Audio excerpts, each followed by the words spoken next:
Dominate कर रही है, जहाँ उनका वर्चस्व है। यहाँ पे ऐसा कोई फील्ड नहीं है जहाँ वो आगे नहीं बढ़ सकी है। उन्हें थोड़ा बहुत क्या है कि एजुकेशन के नाम पे आज भी ग्रामीण क्षेत्र में उतना आगे बढ़ने नहीं दिया जाता है। तो बाकी आप लोग महिला विकास मंच वाले अब तो आ ही गए हैं, अब उनके लिए आप लोग लड़ ही रहे हैं, आगे लड़ते रहिए उनके लिए। लेकिन एजुकेशन बहुत जरूरी है, किसी भी महिला के लिए एजुकेशन का होना बहुत जरूरी है। क्योंकि एक पुरुष पढ़ता है तो अपने लिए पढ़ पाता है, क्योंकि वो जॉब में लगने के बाद एक पिता को फुर्सत कहाँ मिलती है समाज के बात देखने को, माँ ही होती है बच्चे को पढ़ाती है। इसलिए पुरुष के साथ साथ महिलाओं का पढ़ा होना जरूरी है। और हम लोग तो पटना के वो ऐसे जगह से है जहाँ की हमारी मेयर भी महिला ही है, और ये बहुत सौभाग्य की बात है यहाँ पर। और इतने लंबे समय से, और आपका भी बहुत बहुत धन्यवाद मैम, आप भी प्रेरणा की एक स्रोत है महिलाओं के लिए, ताकि अगर कोई भी पढ़ लिख के आगे बढ़ेगा तो उसके लिए आज के समय में जो भी महिलाएं आगे गई हैं वो एक प्रेरणा का स्रोत है कि आपको आगे बढ़ने से कोई नहीं रोकेगा।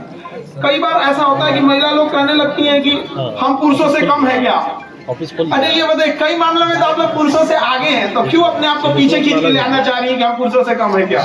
बहुत सारी चीजों में होते हैं आप लोग बेटर है। किसी में पुरुष जैसे कोई शारीरिक श्रम करना है तो नेचर ने उन्हें उसी हिसाब से बनाया है, उसमें वो आगे निकल रहे हैं। आप बहुत सारी चीजें हैं जैसे घर का मैनेजमेंट है, बच्चे का पालन पोषण है, एक नई पीढ़ी को आगे लेके जाना है, उसमें आप लोग बेटर है। तो फिर अपने आप को क्यों पीछे लाने की कोशिश कर रहे हैं कि हम महिलाओं से कम है। तो हर फील्ड में, जिस फील्ड में रहे आप लोग उस फील्ड में बेटर काम करें।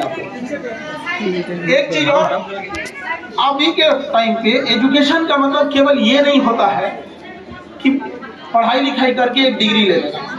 जरूरी नहीं कि आप एजुकेशन के नाम पे नौकरी ही लीजिएगा। कई गांव में ऐसे लोग कहते हैं कि हम लड़की को काहे पढ़ाएंगे, हमको नौकरी नहीं कराना है। अरे भैया पढ़ाइए उस दिन के लिए जब बेटी पर कोई बड़ा विकट परिस्थिति आएगी ना, तो उस दिन वो दूसरे के सामने हाथ नहीं फैलाएगी, बल्कि पढ़ी रहेगी तो अपने पैरों पे खड़े होकर अपने बच्चों का पालन पोषण कर सकती है यहाँ पर। तो वो दिन देख के अपने बच्चियों को पढ़ाइए, क्योंकि एक समय आएगा वो किसी से हाथ नहीं फैलाने जाएगी। और जब अपने पैरों पे डिपेंडेंट हो जाइए, तो डिपेंडेंट होने का अर्थ होता है क्या चीज, अपनी जरूरतों को पूरा कर लेना। ये नहीं कि हमें डिपेंडेंट, अगर हम किसी पे डिपेंडेंट नहीं है तो हमें किसी की जरूरत नहीं है।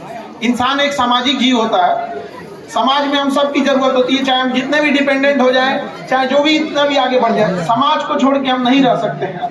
और समाज बनता है किससे, कई सारे परिवारों को मिला के, और परिवारों को एक में जोड़ने का काम करती है महिलाएं वहां पर। इसलिए उनको तो पढ़ना और ज्यादा जरूरी होता है यहाँ पर। और कई सारी बाधाएं आएंगी, सबके जीवन में आती हैं। आप लोग को भी बहुत सारा संघर्ष देखने को मिलेगा।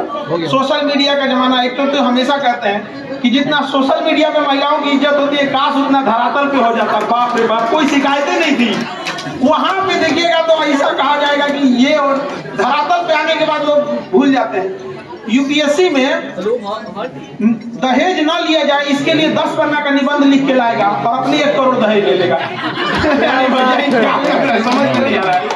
दहेज जैसी समस्याओं को तो हम तो महिला विकास मंच से भी एक चीज कहेंगे कि इस पे भी कोई विचार किया जाए कि जिन महिलाओं को दहेज नहीं लिया जाता है और जो दहेज लिया जाता है, उन दोनों में कोई ऐसा डिफरेंस रहना चाहिए कि समाज को भी मैसेज जाए कि अगर दहेज नहीं लिए हैं तो देखिए किस तरह से आपके परिवार को समेट के रखा गया है, टूटने से बचाया गया है। तो एक काम ये भी तो हम लोग कर सकते हैं। आप लोग ज्यादा है, आपकी आवाज ज्यादा महिलाओं के बीच में, आप लोग उनके ग्राउंड रियलिटी को जानते हैं। जैसे हम तो एक शिक्षक है, तो हम सबसे बेहतर ढंग से बच्चों की प्रॉब्लम जानते हैं।